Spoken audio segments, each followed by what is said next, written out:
नमस्कार, आप देख रहे हैं नेशन सिटी लाइव। मैं हूं शुभेंदु रमन। देखिए, वीआईपी प्रमुख मुकेश सहनी ने आज कह दिया है कि जिसको भी 2024 की जो है चुनावी रन जो भी पार करेगा, वो मुकेश सहनी के नाव में ही करेगा और जिसकी शुल्क होगी आरक्षण। पहले सुनिए कि क्या कह रहे हैं वीआईपी प्रमुख मुकेश सहनी। 30 तारीख को सहरसा में रैली होना है। 1 दिसंबर को झारखंड में पलामू में और रोहतास में रैली होना है। दो 2 दिसंबर को शनिवार को जौनपुर और उत्तर प्रदेश में होना है। उसके साथ ही कैमूर में होना है। 3 दिसंबर को पीरपैंती भागलपुर और मुंगेर में होना है। 4 दिसंबर को 5 दिसंबर को साहेबगंज झारखंड में और नौगछिया भागलपुर में होना है। और 6 दिसंबर को बेगूसराय और मुजफ्फरपुर में होना है।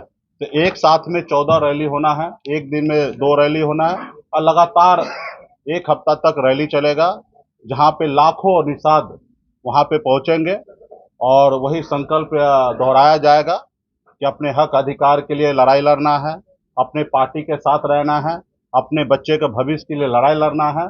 और मेरी लड़ाई वही है, आरक्षण नहीं तो गठबंधन नहीं, और गठबंधन नहीं तो वोट नहीं। और ये निश्चित तौर पे ये जो स्लोगन है ये भारत सरकार के लिए है, क्योंकि हमारी लड़ाई जो है भारत सरकार को ही आरक्षण पूरा करना है।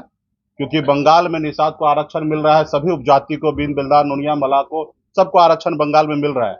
दिल्ली में निषाद के सभी उपजाति बीन बिल्दार नुनिया मला को आरक्षण मिल रहा है, लेकिन बिहार में या झारखंड में, उत्तर प्रदेश में नहीं मिल रहा है। तो मेरा मानना है कि देश एक है, देश के प्रधानमंत्री एक है, देश के गृह मंत्री एक है, देश का संविधान एक है।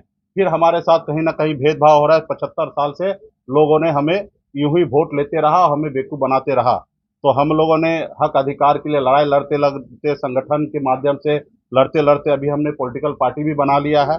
और आपने देखा कि किस तरीके से चढ़ाव उतार हो रहा है। अभी माननीय मुख्यमंत्री जी को भी मैं धन्यवाद देता हूं कि बिहार में उन्होंने जाति आधारित गणना उन्होंने कराया। और जाति आधारित गणना में आपने देखने के लिए मिला होगा कि बिहार में 9.5% निषाद समाज है। अगर एक नंबर में ओबीसी में अगर हमारे यादव भाई है, तो दूसरा नंबर में निषाद समाज ही है, जो 9.5% की संख्या में पूरे बिहार में है। तो और अति पिछड़ा में 36% हमारे पास संख्या है। तो निश्चित तौर पे आने वाले समय में वोट से ही सारा परिवर्तन होता है। बाबा साहब भीमराव अंबेडकर ने कहा था कि अब रानी के पेट से जो बच्चा जन्म लेगा, जरूरी नहीं कि वही राजा बनेगा। अब राजा वो बनेगा जिसके पास वोट होगा। तो वोट हमारे पास है। गरीब जनता का वोट से ही देश का प्रधानमंत्री चयन होता है, और गरीब जनता के वोट से ही राज्य में मुख्यमंत्री बनता है। और 10% वोट हमारे पास है। जब भी मौका मिला बिहार में, सभी पॉलिटिकल पार्टी को हमने दिखाया। चाहे वो सहरसा में सिमरी बख्तियारपुर में उपचुनाव लड़कर 25,000 वोट लाना हो, या हमने बोछा में 35,000 वोट अकेले दम पे मैंने लड़ाई लड़के लिया, या कुरहनी में चुनाव लड़कर 10,000 वोट आया।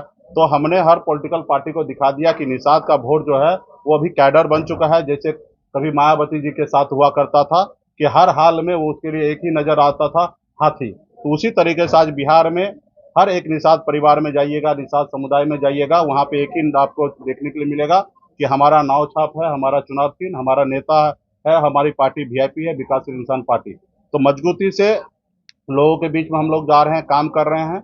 और आने वाला समय में निश्चित तौर पे देश का जो चुनाव होगा 2024 में, उसमें निषाद समाज यूपी बिहार झारखंड में एक निर्णायक वोट होगा।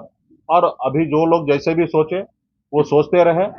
आजाद भारत में, हिंदुस्तान में पहली बार ऐसा हुआ कि तकरीबन 40 लाख से अधिक लोग हाथ में गंगा जल लेकर संकल्प ले लिया कि अपने बच्चे के भविष्य के लिए लड़ाई लड़ेंगे, ना ही किसी पॉलिटिकल पार्टी के पीछे घूमेंगे।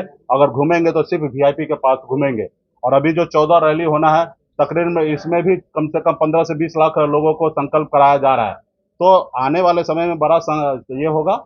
और ये यूपी बिहार झारखंड में हमारे पास वो शक्ति है, 134 लोकसभा सीट है। हमारा जो दोस्त होगा वो 60 लोकसभा सीट जीतेगा, और जो दुश्मन होगा, निषाद समाज को जो इग्नोर करेगा, उनको कुछ नहीं समझेगा, जो उनके एजेंडा पे काम नहीं करेगा, उसको 60 लोकसभा सीट से नुकसान उठाना पड़ेगा। तो इसके लिए हम लोग मजबूती से काम कर रहे हैं। और हम तो उस कुल खानदान के लोग हैं कि हमारे पास नाव है। कभी हमारे नाव से श्री रामचंद्र जी को पार लगाए थे, इसलिए आप लोगों के लिए हमने बैनर में लगा दिया कि आप वो पहचानिए, हम वही केवट में हैं।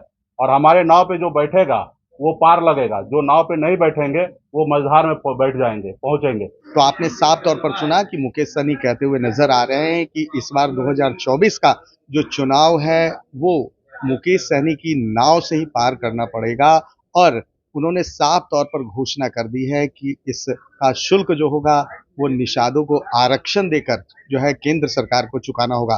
फिलहाल जिस तरह से 2024 के चुनाव आने वाले हैं और मुकेश सहनी ने अपना पत्ता अभी तक खोला नहीं है, फिलहाल देखना बड़ा दिलचस्प होगा कि वो INDIA से जुड़ते हैं या NDA गठबंधन से। फिलहाल तमाम हमारी ऐसी खबरों को आप देखने के लिए देखते रहिए नेशन सिटी लाइव।